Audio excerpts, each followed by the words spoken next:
శ్రీ సాయి నాథాయ నమః. శ్రీ సాయి సచ్చరిత్రము 50వ అధ్యాయము. శ్రీ సాయి సచ్చరిత్ర మూలంలోని 50వ అధ్యాయము 39వ అధ్యాయంలో చేర్చుట జరిగినది. కారణము అందులోని ఇతివృత్తము కూడా ఇదియే కనుక సచ్చరిత్రలోని 51వ అధ్యాయం ఇచ్చట 50వ అధ్యాయంగా పరిగణించవలను. భక్తుల కాష్టమైన శ్రీ సాయికి జయమగు కాక. వారు మన సద్గురువులు. వారు మనకు గీతార్థమును బోధించను, మనకు సర్వశక్తులను కలగజేయుదురు. ఓ సాయి, మా యందు కనికరించుము, మమ్ము కటాక్షింపుము. చందన వృక్షములు మలయ పర్వతముపై పెరిగి వేడిని పోగొట్టును. మేఘములు వర్షమును గుర్పించి చల్లదనము కలుగజేయుచున్నవి.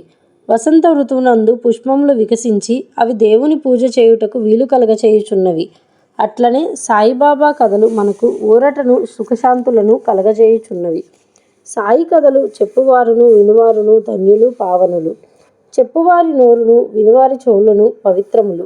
కాకాసాహెబ్ దీక్షిత్ మధ్య పరగణలలోని క్వాండ్వా గ్రామమందు వడనగర నాగర బ్రహ్మణ కుటుంబంలో హరిసీతారాం ఉరఫ్ కాకాసాహెబ్ దీక్షిత్ జన్మించెను. ప్రాథమిక విద్యను ఖాండ్వా, హింగన్ ఘాట్లలో పూర్తి చేసెను. నాగ్పూర్లో మెట్రిక్ వరకు చదివెను. బొంబాయి విల్సన్, ఎల్ఫిన్స్టన్ కాలేజీలలో చదివి 1883లో పట్టభద్రులయ్యెను. న్యాయవాది పరీక్షలో కూడా ఉత్తీర్ణులై లిటిల్ అండ్ కంపెనీలో కొలువునకు చేరెను. తుదకు తన సొంత న్యాయవాదుల కంపెనీ పెట్టుకొనెను. 1909కి ముందు సాయిబాబా పేరు కాకాసాహెబ్ దీక్షిత్కు తెలియదు. అటు పిమ్మట వారు బాబాకు గొప్ప భక్తులైరి. ఒకానొకప్పుడు లోనావాలో ఉన్నప్పుడు తన పాత స్నేహితుడగు నానాసాహెబ్ చందోర్కర్ను చూచెను. ఇద్దరూనూ కలిసి ఏవో విషయములు మాట్లాడుకొనిరి. కాకాసాహెబ్ తాను లండన్లో రైలు బిండి ఎక్కుచుండగా కాలు జారి పడిన అపాయమును గూర్చి వర్ణించెను. వందల కొలది ఔషధములు దానిని నయము చేయలేకపోయెను. కాలు నొప్పియు కుంటితనమును పోవలేకున్నచో అతడు సద్గురువు సాయి వద్దకు పోవలెనని నానాసాహెబ్ సలహా ఇచ్చెను. సాయిబాబా విషయమై పూర్తి వృత్తాంతమును విశదపరచెను. సాయిబాబా, నా భక్తుని సప్త సముద్రముల మీద నుంచి కూడా పిచ్చుక కాలికి దారము కట్టి ఈడ్చునట్లు లాగుకొని వచ్చెదను అను వాగ్దానమును, ఒకవేళ వాడు తనవాడు కానిచో వాడు తనచే ఆకర్షింపబడనియనియు వాడు తన దర్శనముచే చేయలేడనియు బాబా చెప్పిన సంగతి తెలియజేసెను. ఇదంతయు విని కాకాసాహెబ్ సంతసించి సాయిబాబా వద్దకు పోయి వారిని దర్శించి కాలు యొక్క కుంటితనము కంటే నా మనస్సు యొక్క కుంటితనమును బాగుచేసి శాశ్వతమైన ఆనందమును కలగజేయమని వేడుకొనెదనని నానాసాహెబ్తో చెప్పెను. కొంతకాలము పిమ్మట కాకాసాహెబ్ అహ్మద్ నగర్ వెళ్ళెను. బొంబాయి లెజిస్లేటివ్ కౌన్సిల్లో ఓట్లకై సర్దార్ కాకాసాహెబ్ మిరీకర్ ఇంటిలో దిగెను. కాకాసాహెబ్ మిరీకర్ కొడుకు బాలాసాహెబ్ మిరీకర్. వీరు కోపర్గాంకు మమల్తాదారు. వీరు కూడా గుర్రపు ప్రదర్శన సందర్భంలో అహ్మద్ నగర్ వచ్చి ఉండిరి. ఎలక్షన్ పూర్తి అయిన పిమ్మట కాకాసాహెబ్ షిరిడీకి పోవ నిశ్చయించుకొనెను. మిరీకర్ తండ్రి కొడుకులు వీరిని ఎవరి వెంట షిరిడీకి పంపవలెనా అని ఆలోచించుచుండిరి. షిరిడీలో సాయిబాబా వీరిని ఆహ్వానించుటకు సిద్ధపడుచుండెను. అహ్మద్ నగర్లో ఉన్న శ్యామా మామగారు తన భార్య ఆరోగ్యం బాగా లేదనియు శ్యామాను తన భార్యతో కూడా రావాల్సినదనియు టెలిగ్రామ్ ఇచ్చిరి. బాబా ఆజ్ఞను పొంది శ్యామ అహ్మద్ నగర్ చేరి తన అత్తగారికి కొంచెము నయముగా ఉన్నదని తెలుసుకొనెను. మార్గంలో గుర్రపు ప్రదర్శనమునకు పోవుచున్న నానాసాహెబ్ పాన్సే, అప్పాసాహెబ్ గద్రే శ్యామాను కలిసి మిరీకర్ ఇంటికి పోయి కాకాసాహెబ్ దీక్షిత్ని కలిసి వారిని షిరిడీకి తీసుకొని వెళ్ళుమనిరి. కాకాసాహెబ్ దీక్షిత్కు మిరీకర్లకు శ్యామ అహ్మద్ నగర్ వచ్చిన విషయము తెలియజేసిరి. సాయంకాలము శ్యామ మిరీకర్ల వద్దకు పోయెను. వారు శ్యామకు కాకాసాహెబ్ దీక్షిత్తో పరిచయము కలగజేసిరి. శ్యామ కాకాసాహెబ్ దీక్షిత్తో కోపర్గాంకు ఆనాటి రాత్రి 10 గంటల రైలులో పోవలనని నిశ్చయించిరి. ఇది నిశ్చయించిన వెంటనే ఒక వింత జరిగెను. బాబా యొక్క పెద్ద పటం మీది తెరను బాలాసాహెబ్ మిరీకర్ తీసి దానిని కాకాసాహెబ్ దీక్షిత్కు చూపెను. కాకాసాహెబ్ షిరిడీకి పోయి ఎవరినైతే దర్శించవలెనని నిశ్చయించుకొనెనో వారే పటము రూపముగా అచట తన్ను ఆశీర్వదించుటకు సిద్ధంగా ఉన్నట్లు తెలిసి అతడు మిక్కిలి ఆశ్చర్యపడెను. ఈ పెద్ద పటము మేఘశ్యామునిది. దానిపై అద్దం పగిలినందున అతడు దానిని ఇంకొక అద్దము వేయుటకు మిరీకర్ల వద్దకు పంపెను. చేయవలసిన మరమ్మత్తు పూర్తి చేసి ఆ పటమును కాకాసాహెబ్ శ్యామాల ద్వారా షిరిడీకి పంపుటకు నిశ్చయించిరి. 10 గంటల లోపల స్టేషన్కు పోయి టికెట్లు కొనిరి. బండి రాగా సెకండ్ క్లాసు కిక్కిరిసి ఉండుటచే వారికి జాగా లేకుండెను. అదృష్టవశాత్తు గార్డు కాకాసాహెబ్ స్నేహితుడు. అతడు వారిని ఫస్ట్ క్లాసులో కూర్చుండపెట్టెను. వారు సౌఖ్యముగా ప్రయాణం చేసి కోపర్గాంలో దిగిరి. బండి దిగగానే షిరిడీకి పోవుటకు సిద్ధంగానున్న నానాసాహెబ్ చందోర్కర్ను చూచి మిక్కిలి ఆనందించిరి. కాకాసాహెబ్ నానాసాహెబ్ కౌగిలించుకొనిరి. వారు గోదావరిలో స్నానం చేసిన పిమ్మట షిరిడీకి బయలుదేరిరి. షిరిడీ చేరి బాబా దర్శనం చేయగా కాకాసాహెబ్ మనస్సు కరిగెను. కండ్లు ఆనంద బాష్పములచే నిల్చెను. అతడు ఆనందముచే పొంగి పొర్లుచుండెను. బాబా కూడా వారి కొరకు తాము కనిపెట్టుకొని ఉన్నట్లు వారిని తోడ్కొని వచ్చుటకై శ్యామాను పంపినట్లు తెలియచేసెను. పిమ్మట కాకాసాహెబ్ బాబాతో ఎన్నో సంవత్సరములు సంతోషంగా గడిపెను. షిరిడీలో ఒక వాడాను కట్టి దానినే తన నివాస స్థలముగా చేసుకొనెను. అతడు బాబా వల్ల పొందిన అనుభవములు లెక్కలేనన్ని కలవు. వాటినన్నిటినీ ఇచ్చట పేర్కొనలేము. ఈ కథను ఒక విషయంతో ముగించెదము. బాబా కాకాసాహెబ్తో అంత్యకాలమున నిన్ను విమానంలో తీసుకుపోయేదనను అన్న వాగ్దానము సత్యమైనది. 1926వ సంవత్సరం జూలై 5వ తేదీన అతడు హేమంత్ పంత్తో రైలు ప్రయాణం చేయుచు బాబా విషయం మాట్లాడుచు సాయిబాబా అందు మనస్సు లీనం చేశాను. ఉన్నట్లుండి తన శిరమును హేమంత్ పంత్ భుజంపై వాల్చి ఏ బాధ లేకయు ఎట్టి చికాకు పొందక ప్రాణములు విడిచెను. శ్రీ టెంబే స్వామి.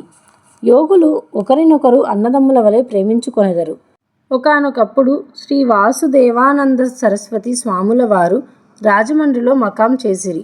ఆయన గొప్ప నైష్ఠికుడు, పూర్వాచార పారాయణుడు, జ్ఞాని, దత్తాత్రేయుని యోగి భక్తుడు. నాందేడు ప్లీరగు పండలీకరావు వారిని చూచుటకై కొంతమంది స్నేహితులతో రాజమండ్రికి పోయెను. వారు స్వాముల వారితో మాట్లాడుచున్నప్పుడు సాయిబాబా పేరు షిరిడీ పేరు వచ్చెను. బాబా పేరు విని స్వామి చేతులు జోడించి ఒక టెంకాయను తీసి పుండలీకరావుకి ఇచ్చి ఇట్లనిరి: దీనిని నా సోదరుడగు సాయికి నా ప్రణామములతో అర్పింపుడు. నన్ను మరవవద్దని వేడుము. నా యందు ప్రేమ చూపమనుము. ఆయన స్వాములు సాధారణముగా ఇతరులకు నమస్కరించరనియు కాని బాబా విషయమున ఇది ఒక అపవాదమనియు చెప్పెను. పుండలీకరావు ఆ టెంకాయను సమాచారమును షిరిడీకి తీసుకొని పోవుటకు సమ్మతించెను. బాబాను స్వామి సోదరనుట సమంజసముగా ఉండెను. ఏలన బాబా వలె వారును రాత్రింబవళ్ళు అగ్నిహోత్రమును వెలిగించియే ఉంచిరి. ఒక నెల పిమ్మట పుండలీకరావు తదితరులను షిరిడీకి టెంకాయను తీసుకొని వెళ్ళిరి. వారు మన్మాడు చేరిరి. దాహము వేయుటచే ఒక సెలయేరు కడకు పోయిరి. పరగడుపున నీళ్లు తాగకూడదని కారపు అటుకులు ఉపహారం చేసిరి. అవి మిక్కిలి కారముగా ఉండుటచే టెంకాయను పగలకొట్టి దాని కోరును అందులో కలిపి అటుకులకు రుచికరంగా చేసిరి. దురదృష్టము కొలది ఆ కొట్టిన టెంకాయ స్వామివారు పుండలీకరావు ఇచ్చినది. షిరిడీ చేరునప్పటికీ పుండలీకరావుకి ఈ విషయము జ్ఞప్తికి వచ్చెను. అతడు మిగుల విచారించెను.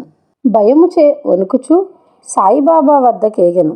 టెంకాయ విషయం అప్పటికే సర్వజ్ఞుడగు బాబా గ్రహించెను. బాబా వెంటనే తన సోదరుడగు టెంబే స్వామి పంపించిన టెంకాయను తెమ్మనెను. పుండలీకరావు బాబా పాదములు గట్టిగా పట్టుకొని తన తప్పును అలక్ష్యమున వెళ్ళిబుచ్చుచు పశ్చాత్తాపపడుచు బాబాను క్షమాపణ వేడెను. దానికి బదులింకొక టెంకాయను సమర్పించదనను. కానీ బాబా అందులకు సమ్మతించలేదు. ఆ టెంకాయ విలువ సాధారణ టెంకాయకెన్నో రెట్లనియు దాని విలువకు సరిపోవినది ఇంకొకటి లేదనియూ చెప్పుచూ నిరాకరించెను. ఇంకనూ బాబా ఇట్లనెను: ఆ విషయమై నువ్వేమాత్రమూ చింతింపనవసరం లేదు. అది నా సంకల్పం ప్రకారం నీకివ్వబడెను. తుదకు దారిలో పగలగొట్టబడెను. దానికి నీవే కర్తవని అనుకొనవేళ మంచిగాని చెడ్డగాని చేయుటకు నీవు కర్తవని అనుకొనరాదు. గర్వాహంకార రహితుడవై ఉండుము. అప్పుడే నీ పరచింతన అభివృద్ధి పొందును. ఎంత చక్కని వేదాంత విషయంను బాబా బోధించెనో చూడుడు. బాలారాం దురందర్. బొంబాయికి దగ్గరగానున్న శాంతాక్రజ్లో పటేరే ప్రభు జాతికి చెందిన బాలారాం దురందర్ అనువారుండిరి. వారు బొంబాయి హైకోర్టులో న్యాయవాది. కొన్నాళ్ళు బొంబాయి న్యాయశాస్త్ర కళలకు ప్రిన్సిపల్గా ఉండెను. దురందర్ కుటుంబంలోని వారందరూ భక్తులు, పవిత్రులు, భగవచ్చింతన కలవారు. బలరాం తన జాతికి సేవ చేసెను. ఆ విషయమై ఒక గ్రంథము రాసెను. అటు పిమ్మట తన దృష్టిని మతము, ఆధ్యాత్మిక విషయముల వైపు మరలించెను. గీతను, జ్ఞానేశ్వరిని, వేదాంత గ్రంథములను, బ్రహ్మ విద్య మొదలగునవి చదివెను. అతడు పండరీపుర విఠోబా భక్తుడు. అతనికి 1912లో సాయిబాబాతో పరిచయం కలిగెను. 6 నెలలకు పూర్వము తన సోదరులగు బాబూల్జీవను వామనరావును షిరిడీకి పోయి బాబా దర్శనం చేసిరి. ఇంటికి వచ్చి వారి అనుభవములను బాలారామునకు ఇతరులకు చెప్పిరి. అందరూ బాబాను చూడ నిశ్చయించిరి. వారు షిరిడీకి రాకమునిపే బాబా ఇట్లు చెప్పెను: ఈ రోజున నా దర్బారు జనులు వచ్చుచున్నారు. దురంధర సోదరులు తమ రాకను బాబాకు తెలియజేయనప్పటికీ బాబా పలికిన పలుకులు ఇతరుల వలన విని విస్మయమొందిరి. తక్కిన వారందరూ బాబాకు సాష్టాంగ నమస్కారం చేసి వారితో మాట్లాడుచూ కూర్చొని ఉండిరి. బాబా వారితో ఇట్లనెను: వీరే నా దర్బారు జనులు. ఇంతకు ముందు వీరి రాకయే మీకు చెప్పుచుంటిని. బాబా దురంధర సోదరులతో ఇట్లనెను: గత 60 తరముల నుండి సోదరులందరూ వినయ విధేయతలు కలవారు. వారు చేతులు జోడించుకొని నిలిచి బాబా పాదముల వైపు దృష్టిని నిగిడించిరి. సాత్విక భావములు అనగా కండ్ల నీరు కారుట, రోమాంచములు, వెక్కుట, గొంతుక ఆచుకొని పోవుట మొదలగునవి వారి మనస్సులను కరిగించెను. వారందరూ ఆనందించిరి.